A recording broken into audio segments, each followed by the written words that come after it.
نحمده ونصلی علی رسولہ الکریم اما بعد السلام علیکم ورحمۃ اللہ وبرکاتہ۔ میرے پیارے سنی مسلمان بھائیوں اور بہنوں، یہ عقائد کورس کا یہ دوسرا ویڈیو ہے۔ انشاءاللہ العزیز 16 تاریخ سے عقیدہ توحید پر ہم گفتگو کریں گے۔ اس سے پہلے ایمان مجمل اور ایمان مفصل کیا ہے میں آپ کو بتاتا ہوں۔ اس آڈیو کو پورا سنیے اور ثواب کی نیت سے اس کو شیئر بھی کیجیے۔ 6 کلمے جو معروف و مشہور ہیں، ان کے الفاظ قرآن و حدیث میں الگ الگ ہیں، جن کے نام، تعداد اور ترتیب وغیرہ محض اس وجہ سے قائم کیے گئے ہیں تاکہ ان ناموں اور ترتیب کے اعتبار سے انہیں یاد کر کے ان مواقع میں پڑھنا آسان ہو جائے جن مواقع پر پڑھنے کی نبی صلی اللہ علیہ وسلم نے تعلیم دی ہے، اور اس پر جو فضائل بیان فرمائے ہیں وہ بھی حاصل کیے جا سکیں۔ اسی طرح ایمان مفصل اور ایمان مجمل سے متعلق عرض یہ ہے کہ ائمہ و محدثین نے ایمان اور ایمانیات کو قرآن و حدیث سے اخذ کر کے اس کی تعلیم کو آسان اور سادہ طریقے سے سمجھانے کے لیے نہایت خوبصورت پیرائے میں بیان کیا ہے۔ علماء اسلام نے ایمان کی صفات کو 2 طرح سے بیان کیا ہے۔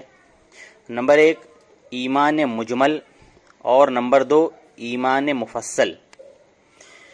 ایمان مجمل میں ایمانیات کو نہایت مختصر مگر جامع طریقے سے بیان کیا گیا ہے، کیونکہ مجمل کا معنی خلاصہ ہے۔ اس میں اللہ پر ایمان لانے کا ذکر اس طرح ہوا ہے کہ بغیر اعلان کیے جملہ ایمانیات اس میں در آئیں، جبکہ ایمان مفصل میں قرآن و حدیث کی روشنی میں ثابت شدہ ایمانیات کو تفصیل کے ساتھ بیان کیا گیا ہے۔ اب رہی یہ بات کہ بچپنے میں ان کو کیوں یاد کرایا جاتا ہے۔ دراصل مسلمان والدین کا یہ شرعی فریضہ ہے کہ وہ بچپن ہی سے اپنے بچوں کی تربیت اس نہج پر کریں کہ زندگی بھر وہ علمی اور حقیقی مسلمان بن کر رہیں۔ نیز بچپن میں یاد کرائی جانے والی چیز پتھر کی لکیر کی طرح پختہ ہوتی ہے۔ اس لیے ہمارے اکابر سے یہ طریقہ چلا آ رہا ہے کہ چھوٹی عمر ہی میں اس کا اہتمام کراتے تھے، اور اسی وجہ سے بچوں کی دینیات کی کتب بھی اس پر مشتمل ہوتی ہیں۔ اب آئیے ہم جانتے ہیں کہ ایمان مجمل کیا ہے۔ میں اس کا ترجمہ آپ کو پڑھ کر کے سناتا ہوں۔ ایمان مجمل کا ترجمہ یہ ہے کہ میں اللہ پر ایمان لایا جیسا کہ وہ اپنے ناموں اور صفتوں کے ساتھ ہے، اور میں نے اس کے تمام احکام قبول کیے۔ یہ ایمان مجمل ہے، ٹھیک ہے۔ اب ایمان مفصل کیا ہے، آئیے ہم جانتے ہیں۔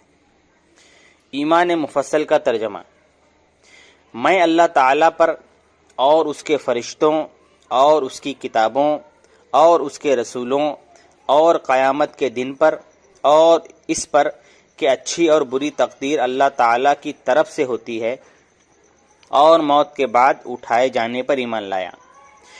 ایمان مفصل میں جن 7 چیزوں کا ذکر ہوا ہے ان پر ہر مسلمان کو ایمان لانا ضروری ہے، اور وہ 7 چیزیں یہ ہیں: اللہ تعالیٰ پر ایمان لانا، اس کے فرشتوں پر ایمان لانا، اللہ تعالیٰ کی کتابوں پر ایمان لانا، تمام کتابوں پر، ٹھیک ہے، جو حضرت موسیٰ علیہ السلام پر نازل ہوئی، جو حضرت عیسیٰ علیہ السلام پر نازل ہوئی، جتنے بھی انبیاء پر جو کتابیں، جو بھی صحیفے اللہ کی طرف سے نازل ہوئے، سب پر ہمیں ایمان رکھنا ہے کہ یہ اللہ تعالیٰ نے نازل فرمائے۔ پھر اس کے رسولوں پر ایمان لانا، جتنے بھی رسول اور نبی ہیں سب پر ہم کو ایمان لانا یہ ضروری ہے، جتنے بھی، حضرت آدم علیہ السلام سے لے کر کے ہمارے پیارے آقا جناب محمد الرسول اللہ صلی اللہ تعالی علیہ وسلم پر ہمیں ایمان لانا یہ ضروری ہے۔ یوم آخرت پر ایمان لانا، مطلب آخرت کے دن پر ایمان لانا۔ تقدیر پر ایمان لانا کہ تقدیر اللہ تعالی کی طرف سے ہوتی ہے۔ کچھ لوگ بڑے ہی غلط طریقے سے کہہ دیتے ہیں. انشاءاللہ العزیز آگے اس کی تفصیل بیان کی جائے گی جب اس پر تفصیلی گفتگو ہوگی. خاص کر کے ایک چیز یہ دیکھ لیجئے کہ کچھ لوگ کہتے ہیں کہ بھئی تقدیر میں نے خود لکھی، یا تقدیر فلاں انسان نے لکھی، یا پھر فلاں ملک نے لکھی. ٹھیک ہے، تو یہ سب غلط ہے. تقدیر اللہ تعالیٰ نے لکھی ہے، اللہ تعالیٰ ہی کی طرف سے اچھی اور بری تقدیر ہوتی ہے. آخری موت کے بعد اٹھائے جانے پر ایمان لانا، مطلب یہ غیر مسلموں کا عقیدہ ہے کہ بس وہ مر گئے تو اس کے بعد ان کی زندگی ختم ہو جاتی ہے، پھر اس کے بعد کوئی زندگی نہیں. لیکن مسلمانوں کا یہ عقیدہ ہے کہ موت کے بعد ہماری اصل زندگی چالو ہوتی ہے. ٹھیک ہے، تو موت کے بعد جب قیامت قائم ہوگی تب ہمیں اٹھایا جائے گا. ٹھیک ہے، تو اس پر بھی ایمان لانا ہمارے لیے ضروری ہے.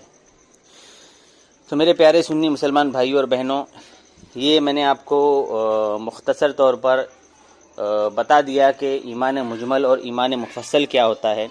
اگر پھر بھی یہ کسی کے سمجھ میں نہ آیا ہو تو انشاءاللہ ہم اسے سمجھانے کے لیے تیار ہے. آپ ہمیں کانٹیکٹ کر سکتے ہیں. السلام علیکم ورحمۃ اللہ وبرکاتہ.